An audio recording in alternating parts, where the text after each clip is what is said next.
Hello guys, welcome back to my YouTube channel. आज मैंने Saturday के दिन मतलब आज सैटरडे था, तो सोचा कि नहीं आज मुझे प्रॉपर टू डू लिस्ट बना के स्टडी करने के बिकॉज़ इसके पहले मेरी स्टडी काफ़ी दिनों से नहीं हो पा रही है और मेरी हेल्थ भी ठीक नहीं थी इस वजह से, और कंसिस्टेंसी भी बहुत ज़्यादा ब्रेक हो रही है।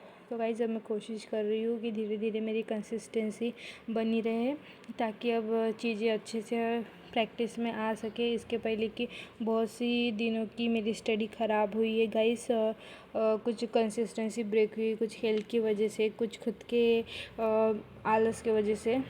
तो गाइस आज मैंने अपनी टू डू लिस्ट प्रिपेयर करी और उसमें मैंने अपना न्यूज़पेपर की रीडिंग लिखी थी, सेल्फ रीडिंग। बिकॉज़ मुझे ऐसा लग रहा है एडिटोरियल क्लास करने से मेरा बहुत ज़्यादा टाइम जा रहा है और मुझे समझ में भी नहीं आ रही है चीज़ें। इस वजह से मैं अपना खुद से ही सेल्फ रीडिंग करने की कोशिश कर रही हूँ। मुझे 40-60 मिनट जितना मेरा मन हुआ मैक्सिमम, मतलब ज़्यादा से ज़्यादा मुझे 40 मिनट तो स्टे करनी ही है कि रीडिंग मुझे खुद से करनी है। तो बस फिर मैंने खुद से रीडिंग की और यहाँ पे मेरी रीडिंग कंप्लीट हो गई थी। तो 42 मिनट हो गए हैं, आप देख सकते हो। तो मैंने जितने मुझे आर्टिकल जो जो ठीक लगे वो वाले मैंने यहाँ पे रीड कर लिए हैं। और उसके बाद में फिर मैंने गाइडली को ओपन किया था ताकि मुझे यहाँ से गाइडली के मतलब जो आरसी है वो सेट है से सॉल्व करने थे। बिकॉज़ आरसी जब हम सॉल्व करते हैं तो हमें पता चलता है कि हमारे कितने क्वेश्चन राइट हो रहे हैं, कितने क्वेश्चन गलत हो रहे हैं। रीडिंग में तो ठीक है, हम रीडिंग करते हैं और समझने की कोशिश करते हैं, लेकिन आरसी डेली बेसिस पे प्रैक्टिस में लाने चाहिए ताकि हम मॉक टेस्ट में इजीली अच्छे से उसको सॉल्व कर सके और हमारे मार्क्स बन सके। इसलिए आप लोग भी डेली बेसिस पे आरसी का पार्ट छोड़ो ही मत, खुद से आरसी की प्रैक्टिस करो। क्योंकि आरसी अगर हम लोग खुद से प्रैक्टिस करेंगे तो हमारी जो इंग्लिश है वो बहुत जल्दी स्ट्रांग होगी। फिर मैंने यहाँ से गाइडली से आरसी लिया, वो आरसी को सॉल्व किया।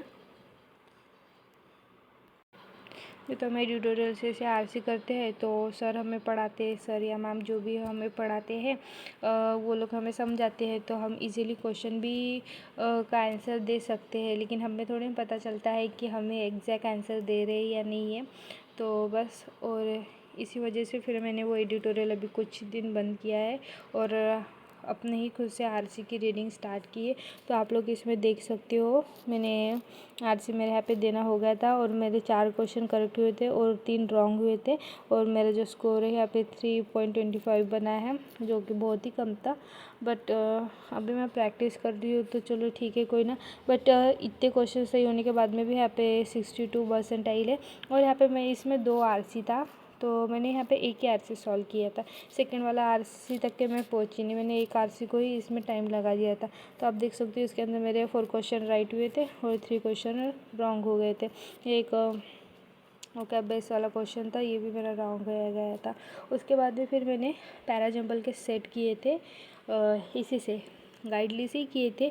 तो ये वाला जो पैराजम्बल है इसके अंदर एक ही पैराजम्बल के अंदर ऐसे 5-6 सेट थे, तो इसके अंदर मेरी अच्छी खासी प्रैक्टिस हो गई थी, आप देख सकते हो उसके अंदर। तो आप लोग भी फ्री क्विज़ेस गाइडली से लगा सकते हो, इसके अंदर बहुत अच्छे से प्रैक्टिस हो जाएंगी आपकी इंग्लिश की। फिर मुझे और थोड़ी सी प्रैक्टिस करनी थी इसकी पैराजम्बल की, तो फिर मैंने स्मार्ट किडा से स्पिरिडल को चूज़ किया और वहाँ से फिर अपनी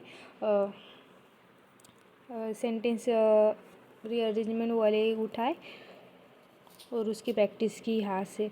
क्योंकि मैंने वैसे भी पहले भी मेंशन किया था कि मुझे स्मार्ट कीड़ा से ही इसकी प्रैक्टिस करना है, लेकिन फिर मुझे गाइडली पे दिखा तो फिर मैंने वो गाइडली से प्रैक्टिस की थी। उसके बाद में फिर मैंने यहाँ पे स्मार्ट कीड़ा से पे अगेन इसकी प्रैक्टिस की ताकि इंग्लिश में जितनी जितनी हो सके प्रैक्टिस मैं कर सकूँ। बिकॉज हम लोग इंग्लिश को बहुत पीछे छोड़ देते हैं और फिर बाद में हमें इंग्लिश ही ऐसा सब्जेक्ट है जो प्रॉब्लम देता है बहुत से लोगों को। तो इसलिए अभी मैं ज़्यादा से ज़्यादा मेरा टाइम इंग्लिश को ही दूंगी। फिर मैंने यहाँ पे मेरी इंग्लिश की प्रैक्टिस कर ली। वैसे स्पिरिट डील में बहुत सी चीज़ें होती है, जब भी हम देखते हैं कि इसकी प्रैक्टिस हो जाए उसकी मतलब बहुत सी चीज़ों की प्रैक्टिस हो सकती है इसके ऊपर, जो कि हम खुद से करते भी नहीं है कभी। तो बस वो फिर अच्छा चीज़ है उसके अंदर। तो फिर यहाँ पे मेरा आरसी पैराजम्बल जो कंप्लीट हो गया था, फिर मैंने उसके ऊपर यहाँ पे मैंने टिक लगा लिया कि और इंग्लिश को मेरे को इतना ही सिर्फ चीज़ें करने में यहाँ पे 2 आवर्स लग गए थे। फिर मुझे करना था मेरे थोड़े से इंग्लिश की स्किल पर काम, तो फिर मैंने ये उदेशा मैम की एक जो सीरीज़ है इंग्लिश की, मैं वो वाली देख रही हूँ, स्पोकन इंग्लिश की। तो यहाँ पे क्लास आज मेरा 9 था, मतलब मैं इसके पहले भी क्लासेस ले चुकी हूँ। मैंने बता रही हूँ आपको कि मेरी स्टडी उतनी अच्छे से नहीं हो पाई है, लेकिन थोड़ी बहुत जितनी मैंने करी है उतनी उसके अंदर मैंने इंग्लिश प्रैक्टिस स्किल वगैरह की कोशिश की थी, मतलब प्रैक्टिस की थी। फिर मैंने अरुण सर से यहाँ पे स्टार्ट किया था। सेकेंड नंबर का क्लास से टाइम एंड वर्क का क्लास था,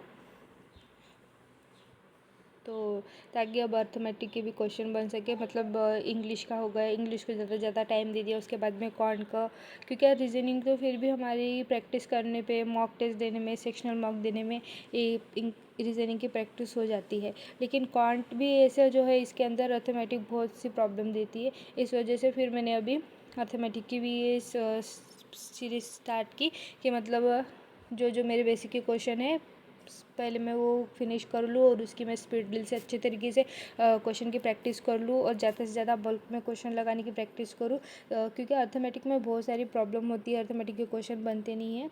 तो फिर मैंने यहाँ पे वो क्लास फिनिश की। वो क्लास फिनिश करने के बाद में फिर मैं अगेन स्पीड ड्रिल पे आई। मैंने टाइम वर्क के क्वेश्चन यहाँ से उठाए, और यहाँ पे फिर मैंने प्रैक्टिस करना स्टार्ट की। यहाँ पे नेटवर्क इशू था, मतलब जल्दी स्टार्ट नहीं हो रहा था, और मैं हिंदी में करती हूँ यहाँ पे ये क्वेश्चन सॉल्व। तो फिर मैंने यहाँ पे हिंदी लैंग्वेज सिलेक्ट किया बस। तो यहाँ पे देख सकते हो, यहाँ पे पहला क्वेश्चन ये ओपन हुआ था, तो फिर मैंने इसको क्वेश्चन को बनाया, मतलब मैंने वीडियो पॉज कर दिया था यहाँ पे। तो फिर मैंने ये क्वेश्चन को बनाया, तो फिर मैंने वीडियो स्टार्ट किया। तो मैं आपको बता रही हूँ स्क्रीन के अंदर, मतलब वीडियो में बता रही हूँ कि मैंने कैसे वाला क्वेश्चन निकाला था। मतलब ईजी था, बेसिक ही था। मतलब वो 20 और 24 का जो एलसीएम था वो मैंने 120 लिया था। फिर उसको डिवाइड करने के बाद में उसको माइनस करके फिर 1 से उसको डिवाइड किया, तो 120 उसका आंसर आ गया था।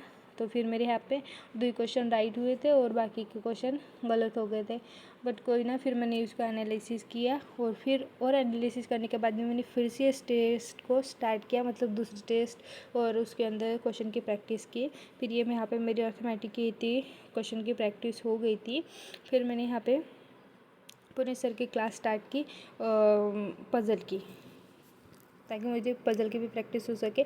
मतलब रीजनिंग को एकदम अगर अवॉइड कर दिए तो फिर वो रीजनिंग में स्पीड भी कम हो जाती है। तो फिर थोड़ा सा मैंने उसको प्रैक्टिस में लाई, मतलब 5-6 सेट मैंने पज़ल के सॉल्व किए। तो बस फिर यार मेरी इतनी स्टडी हो गई थी। बस मेरा एक यहाँ पे सेक्शनल मॉक नहीं दे पाई थी गाइस, तो बस बाकी मेरी पूरी स्टडी यहाँ पे कंप्लीट हो गई थी। तो अभी मैं कोशिश करूँगी कि डेली बेसिस पे मेरी स्टडी हो सके, और मैं कंसिस्टेंसी के साथ में अपना ब्लॉग बनाऊँ और अपनी स्टडी कंप्लीट कर सकूँ। तो ठीक है गाइस, मिलते हैं न्यू ब्लॉग में। आप अगर मेरे चैनल पे न्यू हो और रियल एस्पिरेंट हो तो आप मेरे चैनल को लाइक सब्सक्राइब कर सकते हो। Thank you so much guys, bye.